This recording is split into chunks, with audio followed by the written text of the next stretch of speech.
Thank you so much, Secretary. Dear friends, thank you for a prompt convocation of our Council. Speedy reaction now literally means security. Today I was on the front line, right where Russian army is amassing most of its efforts for assaults. Unlike our soldiers, the occupiers have enough weapons, sufficient number of shells, and worst of all, they unfortunately still have control over our sky.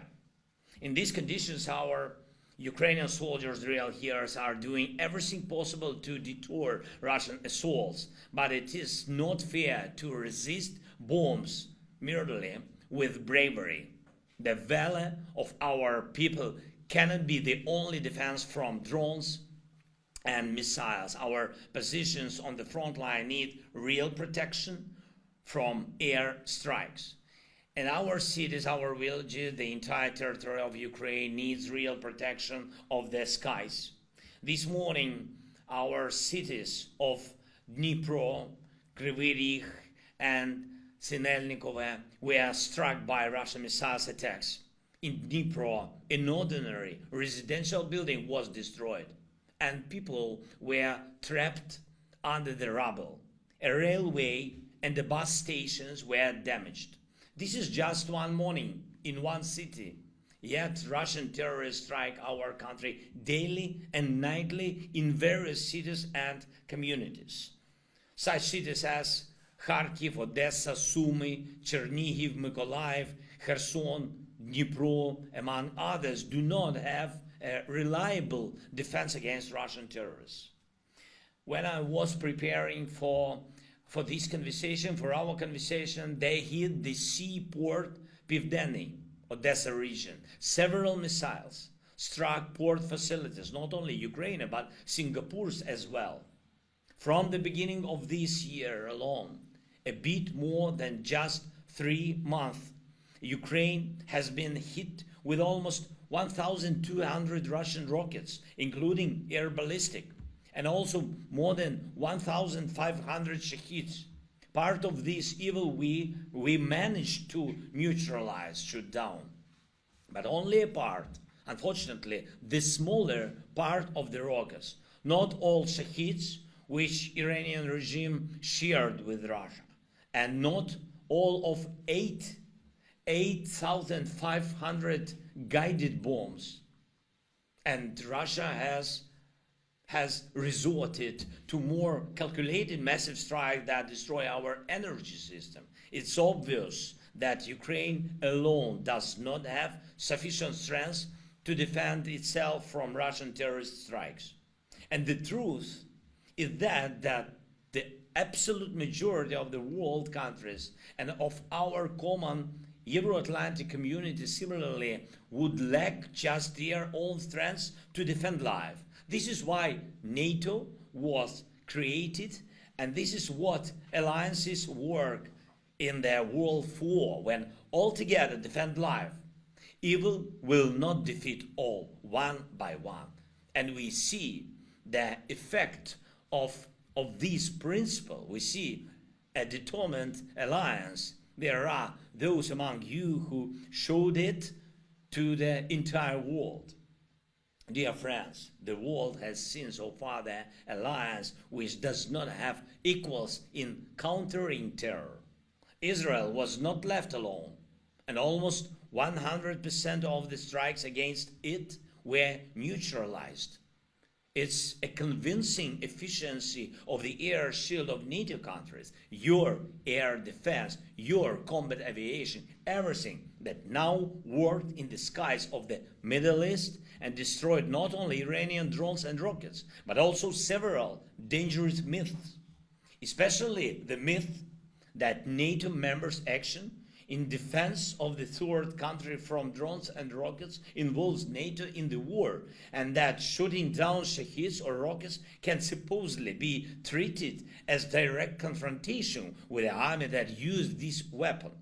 For Allied actions in the Middle East, there was no need to activate the 5th article, and the Allies were acting together to protect the state that is not a member of the alliance. Ukraine did not ask you to send your soldiers to fight against Russian occupiers. Ukrainians are holding the front line on their own, receiving military assistance. But now, the assistance is still very limited. And in particular, we are still waiting for new support packages from the United States. American support has been in question for too long. Everything that is questioned for the defense of freedom is a precise answer for Putin. He is tempted to act when the West slows down.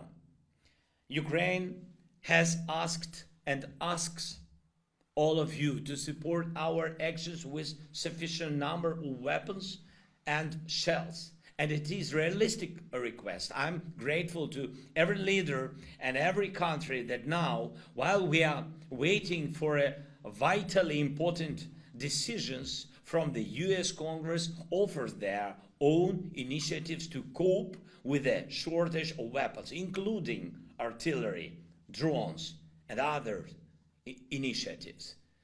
But the results of each initiative can be measured only by real capabilities of our soldiers on the front line, real shells, real weapons in their hands.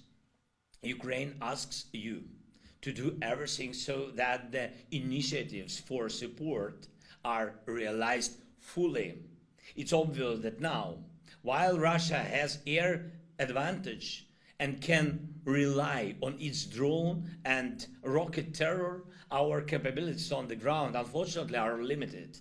And you have shown how it may be solved.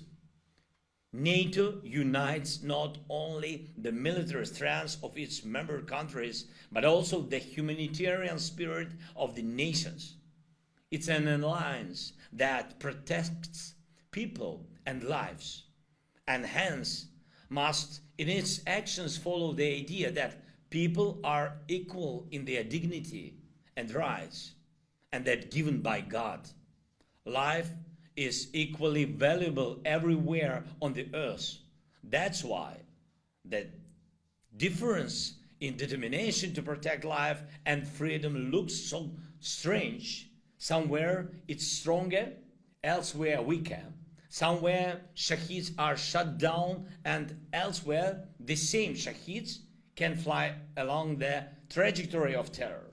Somewhere ballistic missiles are destroyed, while elsewhere, unfortunately, they reach their targets.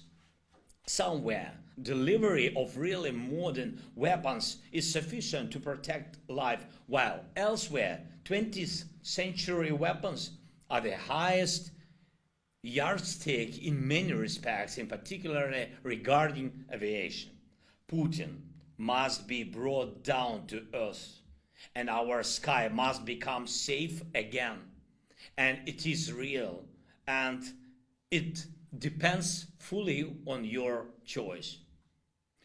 Choice whether life is indeed equally valuable everywhere. Choice whether you have equal attitude to all partners. Choice whether we indeed are allies. And we are telling this directly to defend. We need 7 more Patriots or similar air defense systems, and it's a minimum number.